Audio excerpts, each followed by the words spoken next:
Assalamualaikum warahmatullahi wabarakatuh. Jumpa lagi di channel podcast I Love Batu Jaya. Untuk kesempatan kali ini atau untuk podcast kali ini kita kedatangan narasumber yang mungkin untuk masyarakat desa Kuta Ampel udah gak asing lagi ya dengan sosok beliau ini. Kita sambut atau kita kenalkan sambil Kang Haji Durahim Sujai. Kang Haji ini salah satu tokoh masyarakat di dusun Gamprit Kang ya.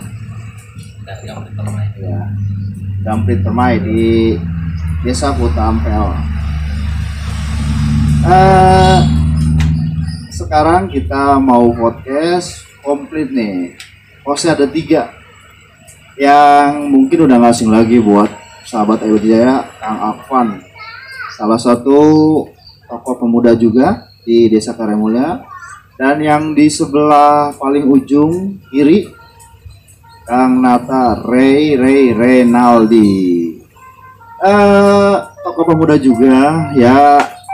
Domisilinya sih adanya di Kuta Ampel, tapi sementara dia punya usaha di Teluk Bangkok, Ahas Levita Motor. Oke, untuk persingkat waktu kita mau kupas tuntas nih pengalamannya Kang Haji dari 0 sampai ke titik yang sekarang. Kang Haji, mangga Kang Haji. Oke, assalamualaikum warahmatullahi wabarakatuh. Waalaikumsalam warahmatullahi wabarakatuh. Terima kasih. Ini Batu Jaya memang. Saya sengaja main ke sini ke rumah Bang Afan, tapi karena hari Minggu, jadi kita bisa kumpul bersama. Batu Jaya semoga semakin sukses, semakin oke lah ya. Amin. Kalau untuk pengalaman sampai 51 tahun ini dari nol, apa ya, banyak lah. Dan untuk sementara aktivitas ya di bidang sosial, barangkali membantu yang sakit, walaupun di luar pemerintahan ya. Iya, siap. Alhamdulillah sementara ini enjoy aja, dan mudah-mudahan ke depan ada banyak instansi yang bisa bisa diajak kerjasama lah, seperti I Love Batu Jaya ini. Selain di bidang sosial, kita juga barangkali bisa mendorong instansi-instansi di Kecamatan Batu Jaya ini yang sedang berusaha di bidang apa aja. Nah, Kang, kita flashback ke belakang ya Kang ya, sebelum akan jadinya sekarang. Dulu Kang Haji ini punya pengalaman yang cukup menarik ya. Waktu Akang jadi TKI Kang ya di Arab Saudi waktu itu Kang ya. Nah, boleh dong Kang kita dikupas gitu Kang. Kita juga pengen tahu pengalaman Akang yang menarik itu di waktu semasa di Arab Saudi itu Kang. Ya, kalau untuk pengalaman di Saudi bukan menarik ya, keberangkatan dari sini karena butuh barangkali. Iya. Bakatku butuh ya. Alhamdulillah kita di Saudi kisaran 8 tahun lebih lah ya, hampir 9 tahun kurang 4 bulan kalau nggak salah. Tahun berapa tuh Kang? Dari tahun 2009. Berarti sebenarnya Kang Haji ini sudah wajib naturalisasi di Saudi ini. Sudah 8 tahun ini lebih ya. Ya alhamdulillah, kalau pengalaman mah di sana untuk daerah Jeddah, Mekah ya alhamdulillah ya. Banyak di sana rekan-rekan juga yang pergi misalkan hajian, sering kita temui. Banyak juga yang kalau misalkan dia berangkat ke Saudi atau nggak haji, dia telepon, insya Allah kemarin mah bisa ditemui waktu saya masih di Saudi. Kalau untuk pengalaman, kita seorang driver di rumah sakit, tapi kita juga setelah menginjak 2012 pergi haji, kemudian ketemu dengan orang-orang kedutaan Safara, di situ kita ditarik jadi apa namanya, diperbantukan gitu barangkali ya. Oh iya. Dan kita masuk di BMI KSA. Di BMI KSA itu Apa dapat, itu Kang? BMKSK. jadi BMI KSA itu badan yang atau anak badan lah ya, anak badan seperti LSM lah, Iya. yang mengurusi ketika ada warga kita atau saudara kita TKI, baik wanita atau perempuan, yang ketika ada bermasalah, misalkan kita bagian eksekusi waktu itu. Berarti semacam yayasan ya, Kang? Kan? Bukan. Ya, Lembaga lah. Lembaga. Iya, ya, lembaga. berarti ya. Iya, ketika kita diperbantukan di sana, kita bagian eksekusi ada 4 orang. Kalau untuk di BMI KSA itu kan terbagi, ada beberapa bagian yang mengurusi kesejahteraan, TKI-nya, dan segala macamnya lah ya. Kita bagian, kebetulan bagian penculikannya warga-warga yang bermasalah waktu itu. Sampai ketika di 2012, Bentar. Maksudnya penculikan. penculikan itu ketika ada warga kita yang bermasalah, ya, Ah, ada maaf pembantu ya, pembantu Iya. bermasalah dengan majikannya, misalkan ada yang disiksa, gitu ya. oh, Kita nanti dikasih nomor telepon di daerah mana, kita dikasih kan di sana juga ada seperti telik sandi. Oh, berarti buat ngebantu ya. Iya, Pak. lembaga advokasi lah. Iya. oh, Kita bagian eksekusi, misalkan yang ini bermasalah, tolong ambil.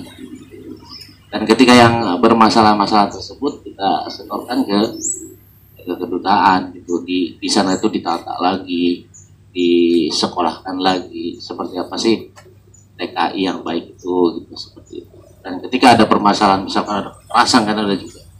Sebetulnya tidak mutlak harus menyalahkan warga Saudi ya, namun berbalik ke diri kita kembali lah. Saya di sana dapat hampir 9 tahun, alhamdulillah banyak orang Saudi yang kenal. Insya Allah semuanya baik, asal kitanya sendiri yang berperilaku baik, santun. Karena memang kita di daerah orang, di negara orang, Beda tradisi. iya, kita harus bisa menghargai adat seperti itu di sana. Ketika kita misalkan sholat di masjid aja, kita kan berbeda. Di sana kan mazhabnya mazhab kembali, misalkan kalau kita kan Syafi'i. iya. Ketika kita sedang rukun tersenyum aja udah ditarik keluar. Kita beda gitu ya. Kita pertama senyum kok ini gitu. Ya intinya harus bisa menyesuaikan lah. Ketika kita ada di sana, ada seperti ini ya kita harus ikuti. Intinya seperti itu. Ada banyak hal-hal yang terjadi di sana, namun intinya kembali ke diri kita masing-masing. Di sana juga ada beberapa atau puluhan yang kita ambil di daerah Taif. Kita dari Jeddah ke Taif itu hampir 6 jam. 6 jam perjalanan darat ya. Perjalanan. Kita ngambil TKI di sana. Terus misalkan di Riyadh, kita misalkan dikasih uang 500.000, harus dapat. Anak ini harus dapat. Kalau aku tadi di daerah mana tempat Akang pergi? Kalau saya di Jeddah, tempatnya di Mas. Berarti nggak jauh ya dari ke Saudi itu ya? Ke apa? Ke Mekah, Madinah. Kalau untuk perjalanan Mekah Madinah, Jeddah Mekah itu 1,5 jam. Perjalanan mobil. Iya, mobil. Oh, berarti Iya, mobil darat. akses masuk ya? Masuk. Kalau motor emang nggak ada. Karena di sana itu memang nggak ada kan ya. Iya. Kalau untuk perjalanan Itu pakai onta itu, Kang. Jeddah Riyadh itu hampir Lagi beca ya. 7 jam, 8 jam. Jadi salah satu kuncinya itu para TKI kita itu harus pintar beradaptasi dengan suasana lingkungan di sana gitu kan Haji? Betul. Ya, jadi konflik yang terjadi di sana itu karena TKI kita itu kurang memahami tradisi di sana atau seperti apa Pak Haji? Jadi bukan kurang memahami intinya ya. Kita bukan menyalahkan TKI kita juga ya. Intinya gini, orang Saudi jangankan lihat orang Indonesia itu berpose seperti baju biasa ya. Pahanya kelihatan, apalagi pakai kaos ini. Orang pakai tertutup aja orang Saudi sampai melotot. Nah, kalau orang Indonesia itu kan ya, kita kan berbahasa Indonesia ya. Sementara di Saudi itu kan pasti menggunakan bahasa Arab ya. Iya. Ya. Nah, itu kalau untuk komunikasi antara si katakanlah pembantu ya. Komunikasi pembantu PRT, dengan PRT. apa tadi? PRT. PRT. PRT dengan majikannya kan beda bahasa tuh. Itu gimana tuh Kang? Apa sebelumnya sekolah dulu apa memang di sana ngikuti apa bahasanya yang tanpa suara? Kalau dulu memang sebelum kita berangkat ke Saudi itu kan ada semacam PT ya. Di sana itu kita digembleng untuk bisa minimal bukan setengahnya, sedikit aja untuk bisa bahasa, misalkan cara masak apa, terus bahasa masak, misalkan benda-benda untuk dimasak apa aja gitu harus hafal. Ya, jadi Seperti kayak kita dapur ya. dripper. Kalau dripper itu ya paling diajarin belok kanan, belok kiri, lurus itu apa, putar arah itu apa, seperti itu hanya itu barangkali. Kang, yang saya ingin tanyakan nih sebelumnya, Kang waktu berangkat ke sana itu berpaspornya itu sebagai wisata kah, apakah TKI atau memang sudah di kedutaan, Kang? Kalau zaman saya 2009 berangkat itu kan ada visa khusus majikan ya. Kalau sekarang mah nggak ada visa seperti itu sejak 2020 ya. Itu kan melalui syarikat. Kalau sekarang Berarti belum lama ya? belum lama 2020. Kalau untuk dulu itu kan visanya visa TKI khusus. Jadi kita itu diangkat supir, langsung diambil dari Indonesia waktu 2009, tepatnya bulan Februari tanggal 1 saya berangkat dari sini, tanggal 28 Februari kalau nggak salah, sampai di sana tanggal 1 Maret Tahun berapa itu Kang? 2009. Saya kembali ke sini 2018 bulan Juli, pertengahan Juli ke Indonesia. Itu dapat hampir 9 tahun di Saudi, 8 tahun lebih. 8 tahun lebih. Ya. Itu selama hampir 9 tahun kan ya. Pengalaman-pengalaman yang menarik yang berkesan menurut Kang sendiri nih, itu pengalaman yang mana Kang? Bisa diceritain Kang? Kalau pengalaman mah Yang ini kisi-kisiin tadi bongkar juga nggak apa-apa tuh. Boleh. Marah. ya, kita kalau misalkan pengambilan ya yang menarik itu ketika kita disuruh ngambil misalkan TKI yang bermasalah, kita di tengah jalan tuh ketangkap gitu ya, itu kan kita harus dipenjara juga, tapi majikan yang bertanggung jawab itu. Tapi selama di sana gitu ya, alhamdulillah karena memang kita ada KTP, kalau bahasa sana igomah barangkali ya. Iya. Igomah ada, SIM ada. Paling kita hanya di penjara 24 jam. Terkecuali kalau misalkan kita target satu orang, karena di sana ada rekan, misalkan nih, kita dari Jeddah ambil di Riyadh. Kalau kata orang kantor satu orang kalau ambil. Ketika sampai Riyadh itu ada 3 orang. Berarti yang 2 orang ini sudah termasuk ilegal nih. Iya. Itu kita 8 hari di penjara tuh kalau dapat. Terus orang tersebut sama juga ditahan juga? Ditahan, tapi dibebaskan. Itu yang dimaksud dengan penjara itu di siapa atau hanya ditahan di ruangan Kang? Di sana itu kalau misalkan hal-hal seperti itu ditahan di ruangan bersama. Ada banyak. Kalau misalkan tahu Facebook saya, di sana ada banyak. Saya ketika di penjara itu seperti apa? Gitu. Nggak seperti semacam kita misalkan ada terjadi pembunuhan itu kan ya kriminal itu kan di bawah tanah, ada khusus gitu ya, di bawah tanah.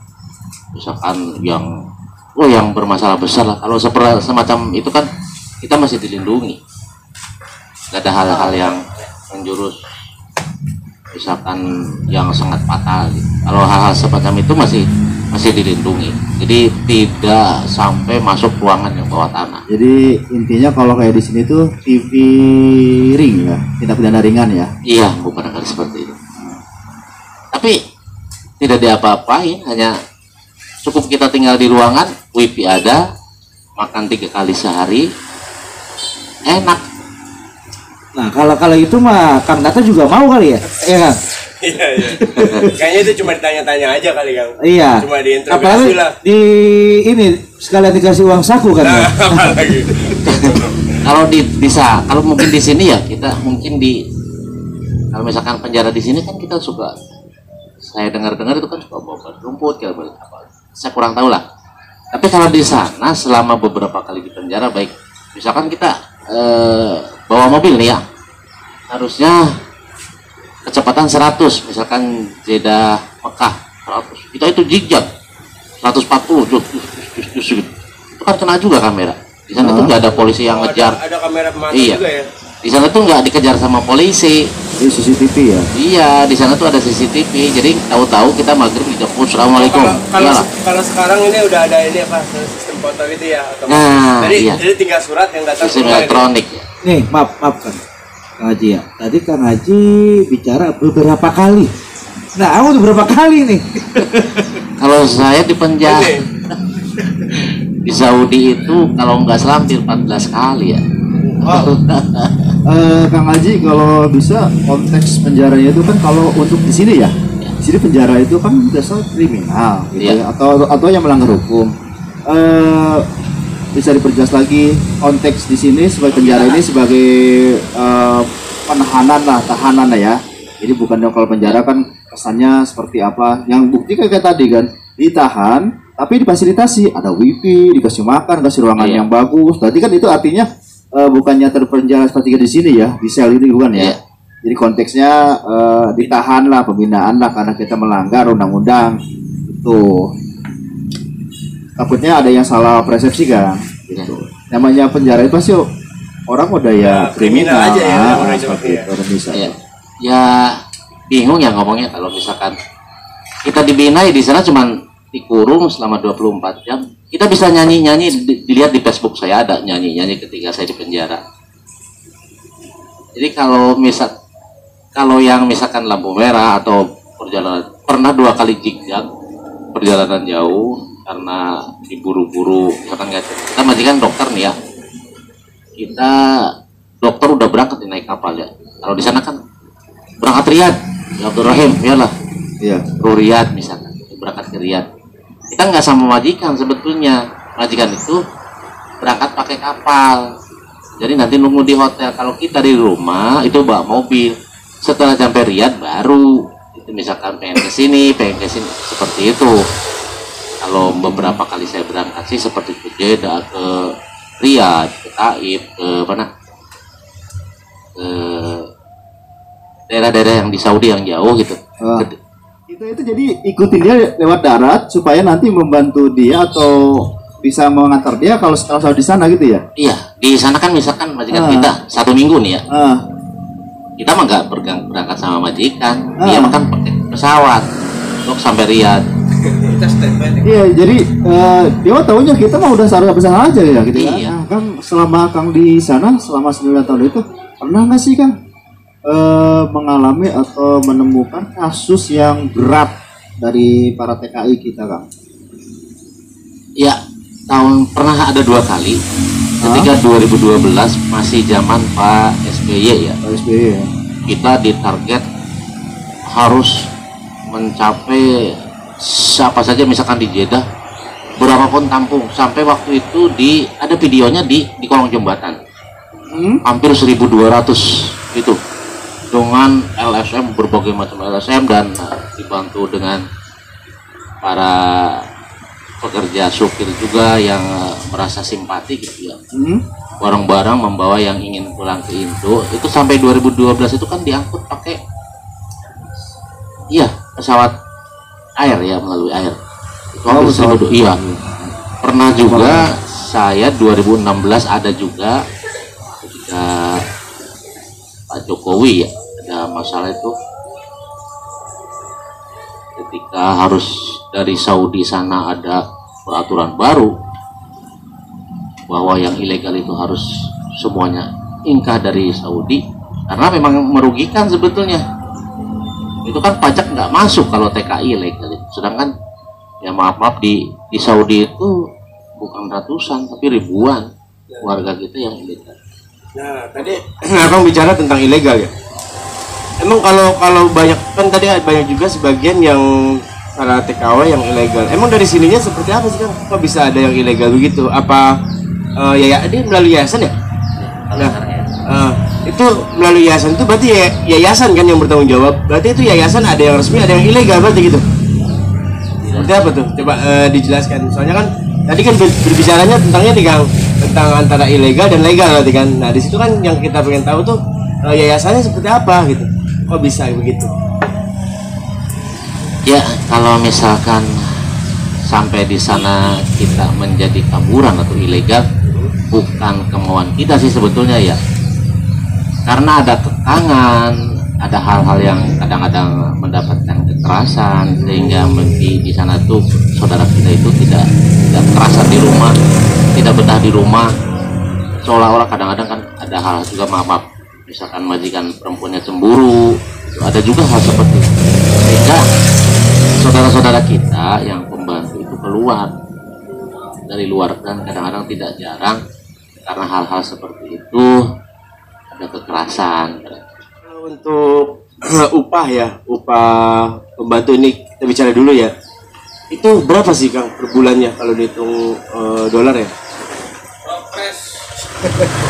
Kalau untuk upah gaji ya, kalau untuk pembantu tahun 2009 itu 800 real, Atau rupiahnya? hampir kisaran 4 jutaan lah barangkali ya tahun 2009. Per Dan bulan ya? iya per bulan. Kemudian ada kenaikan sampai 1000 real tahun 2014 kalau nggak salah tuh. Iya. Kalau saya waktu itu pertama datang 1.200 sampai kemudian saya 2.000 gitu.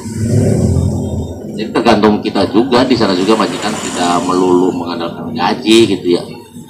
Kita misalkan ada tip, misalkan majikan dokter nih ya mau keluar Ibrahim misalkan antar pemajikan orang misalkan antar istri saya misalkan keluar mall, itu kan ada tip-tip juga. Sama pembantu juga ketika ada saudaranya datang, sebetulnya kalau pembantu yang baik mah suka ngasih tip karena kan itu lemburan. Misalkan harusnya sampai kita akui bahwa di Saudi itu memang kerja sangat diporsir kalau untuk pembantu ya. Sangat diporsir. Perbedaan waktu antara Jakarta atau Indonesia dengan Arab Saudi itu berapa jam? 4 jam sama dengan di Abu Dhabi. Oh, 4 jam ya. Kalau misalkan sekarang jam 12 berarti di sana Nah, bisa dong Kang diinformasikan buat mungkin ya sahabat Ailo Batu Jaya ada yang punya niat atau ingin kerja di sana di luar negeri gitu Kang. Kira-kira kiatnya apa dulu nih Kang nih persiapkan Kang supaya kita nanti di sananya ya nggak ada masalah, nggak ada kendala untuk proses pemberangkatan sampai tempat kerjanya gitu Kang. ya intinya kita harus mengikuti alur proses ya.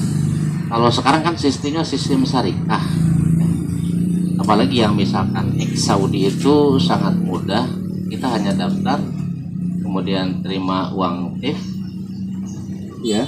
kita juga bisa berangkat langsung. Cuman ya barangkali ini mah saran saja yang bagi non, kalau non ini mah ya non yang masih peka atau tidak pernah, yang belum pernah ke sana. Ya. Kalau bisa masih usaha di Indonesia mah ya barangkali mending sangat apa namanya, yang penting harus di Indonesia dulu lah daripada kita ke luar negeri. Itu beban moral, mental, segala macam. Siap segala-galanya. Iya harus sudah dipersiapkan bahwa kita di sana itu emang kasarnya mah kita sudah tenaga kita itu udah dijual. Iya. Tenaga kita itu. Jadi gimana Kang, masih tetap lanjut mau berangkat? Masih lanjut? Insya Allah setelah Ramadan saya akan memberangkatkan Kang Yogi ke sana. Kebetulan Kemana Kang? tukang ngepelnya ini apa itu yang punya masjid di Solo itu kekurangan. Ke Zimbabwe dia mah. Oh, ke Zimbabwe gitu. Ya insya Allah mudah-mudahan habis Idul Fitri ya, nanti Lebaran Haji ya. Kita mau camping. Pembahasan cukup menarik juga Kang ya, dari pengalaman yang setelah akan kupas. Meskipun ya mungkin kalau kita secara jelas dari 0 sampai akhir itu ya mungkin nggak cukup waktu 2 hari. Tadi dulu Kang, ini saya pengen tahu nih pengalamannya Kang Haji. Itu kan pengalamannya tadi ya. Itu untuk bahasa Arabnya kan saya pengen tahu nih. Saya tanya nih Kang, kalau untuk bahasa Arabnya coba Kang jelasin Kang. Misalkan makan apa gitu kan. Terus ini apa coba. Biar tahu juga Kang. Ya, kalau untuk bahasa unik ya kalau di Saudi itu. Ketika kita selama 3 hari nih ya, 3 hari kan belum apa-apa tuh kita di rumah. Ketika sudah 3 hari di tes mobil udah bisa lah, emang kita supir di sini ya, mobil lancar. Tapi ketika kita disuruh waktu itu pertama 3 hari ya disuruh, Anda Ibu Akil, saya mau makan, kamu beliin makan. Inta ruh balad badan di jembatan teh. Iya, dari jembatan kamu lihat kiri cina. Sub yamin, sub. Bahasa intinya apa? Kalau kata kita mah, kalau kata orang sana, Anda Ibu Akil, inta ruh balad badan hina anak kesan. Saya tuh jalan pergi. Kubri. Lawiji kubri balad. Kita sub yasar badan pi McDonald gitu ya. Misalkan. Kalau kata saya kubri itu kan apa? Bukan kantor apa-apa gitu ya. Kuburan ya. Kubri itu kan jembatan. Kalau kata majikan dulu dapat 3 hari. Kamu lihat, kamu lawiji kubri balad kita sub biasar badan pi mawujud henak McDonald. Amin. Kita jalan. Padahal mah nggak jauh, kisaran 15 menit nyampe kubri kalau sudah hafal mah. Karena saya waktu itu masih 3 hari nggak tahu yang disebut kubri itu apakah gedung apa. Kubri itu ya jalan terus sampai jauh setengah jam dibel lagi. Peninta, mana di mana? Kamu di mana? Anak Victory, saya di jalan. Les sama Iji, kamu kenapa belum sampai? Anak Mayusuf Kupri ya madam. Saya tidak lihat Kupri. La haula wala quwata. Terus panggil pembantu. Abdurrahim, mana di mana? Kurang di jalan jauh di balat, di lewat balat di balat. Saya udah lewat balat. Kamu balik lagi arah. Kamu di jembatan balat. Kamu lihat ke kiri, di situ ada McDonald. Saya kira itu kubri, itu gedung. Itu pengalaman pertama 3 hari di Saudi. Itu lucu. Nah, kalau udah diterjemahin sama pembantu baru. Kalau pembantu itu enak. Dia setiap hari logatnya logat bahasa Arab. Jadi cepet nangkep. Satu lagi di sana itu makanannya kan beda sama di kita ya. Iya. Makanan di Saudi itu kebanyakan yang mengandung libido kita tinggi ya. Ya, jadi di sana barangkali karena kita kalau kurang-kurang cuma di rumah, diam di rumah tiduran itu berbahaya karena setiap kita makan itu tidur libido itu naik tinggi, kita bisa stres di sana. Jadi harus banyak aktivitas. Permasalahannya ke perempuan di sana itu kan makanannya kan yang bervitamin semua ya. Sana mah susu, nggak ada nasi paling kita ketemu malam. Iya. Kalau untuk perempuan roti. Oh, roti. Iya. Oh, di sana. Iya, kalau di sana. Jadi intinya membuat hormon itu melonjak, libido itu tinggi. Iya. Untuk cuaca Kang, suhu Kang di sana Kang. Nah, ya. Kalau pas mau lebaran haji itu cuaca sangat dingin. Ya. Dingin. Sampai berapa Kita derajat? kalau misalkan mau lebaran haji itu bibir sampai pecah-pecah ya. Karyawan ya. Iya, pecah. Kalau misalkan setelah lebaran haji itu panasnya minta ampun. Ada istilah musim hujan nggak? Kalau di sana nggak ada musim hujan paling satu tahun sekali. Cuman uniknya kalau di sana kalau musim hujan ya, kalau musim hujan atau mati lampu itu orang Saudi itu walaupun ledek ya tuh itu pada keluar. Woi matar, hujan. Ya karena momen langka ya Kang ya. Iya. Kalau di kita kan hampir tiap hari hujan gitu kan, Iya. karena momen-momen Kalau di langka. sana gitu. setahun Apalagi sekali. di Bogor. Iya gitu. Jadi momen Terus langka. kalau misalkan mati lampu nih ya. Kalau di sana kan panas. Iya. Jadi AC. pada keluar Ah. laut itu kalau di Saudi itu. Oh gitu. Terus kan kalau untuk ya karena kita kan belum kesana, insya Allah nanti ke sana lah ya. Amin. Ah. Umroh atau mengaji. Ya untuk Ya, bukan jadi TKW bukan jadi. apa namanya, kalau untuk tanah-tanaman itu betul di sana hanya korma aja atau ada tanaman lain sih? Nah, boleh. Oh, Nah, buahnya? iya. Saya di Jeddah nih ya. Mau apapun itu buah-buahan ada, Iya, tapi coba lihat tangkalnya. pohonnya ya. Iya, pohonnya. Itu terkecuali barangkali kalau singkong di depan rumah supir itu pasti. Iya. Kalau misalkan ada pohon singkong, lenca, cabe, Indonesia Oh, banget itu ya. ada. ya di Indonesia. depan rumah itu pasti supir Indonesia. Indonesia lah. Iya. Oh, kreatif. Iya. Pokoknya ada bayam, ada Hmm. kangkung, ya ada itu kan di rumah-rumah itu kan di depan rumah itu udah biasa Pak. Oh ini rumah supir. Tapi untuk Supir tanahnya Indonesia. subur ya Kang ya, untuk tanaman ya. Kalau tanah sebetulnya subur, cuman kalau untuk lepas kita dari halaman itu kan udah mati tanaman mah Pasir ya. pasir, Oh. udah gak bakalan hidup. Berarti Kalau kita ke Taif mau apapun tuh itu ada, soalnya pegunungan mau ngambil monyet berapapun ada. oh gitu. Ya. Kalau di Jeddah sangat panas. Jadi berarti Fik ya, kalau untuk tanaman hanya korma ya. Korma ya, korma memang di sana tahan panas. Dan kalaupun misalkan di sana di ruang teduh, korma itu buahnya jelek, hidup tapi Jelek. kurang bagus. Berarti dia pokoknya cuaca panas. Panas. Berarti sama dengan ini ya, sawit ya. Nggak jauh dengan sawit harus Sawit panas. panas juga? Ada yang panas. Kurang tahu kalau sawit. Di sana saya hanya lihat pohon korma. Heeh. Ya, oke, sahabat Elodea, cukup menarik ya perbincangan pembahasan tentang pengalaman Kang Haji yang ya mungkin nggak semua orang bisa punya pengalaman seperti Kang Haji ya, seperti itu. Mungkin Kang Nata sebelum kita tutup segmen ini ada tambahan?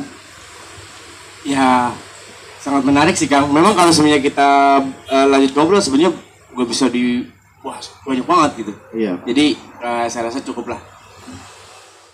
Jaya yang mungkin ada keniatan untuk pergi ke TKI, tergiur dengan lumayan gajinya besar gitu dan juga enak gitu ya. Jadi dipikir ulang karena sesuai dengan pepatah yang pernah saya dengar, sebaik-baiknya hujan emas di negeri orang lebih baik hujan batu di negeri sendiri. Mantap. Nah, jadi meskipun seperti apa nikmatnya di negara orang, tetap aja harus ya paling enak itu di negeri sendiri. Seperti itu. Oke, untuk segmen kali ini cukup sampai di sini. Terima kasih buat kalian yang selalu support dan dukung channel Ayo Batu Jaya sampai sekarang. Dan juga buat kalian yang baru bergabung bersama channel Ayo Batu Jaya, jangan lupa dukungannya untuk di-share, like, komen, dan di-subscribe. Juga aktifkan lonceng notifikasinya supaya kalian bisa tahu video terbaru dari kami. Tetap semangat, tetap cintai Indonesia. Ayo kata, Assalamualaikum warahmatullahi wabarakatuh. I love Batu Jaya.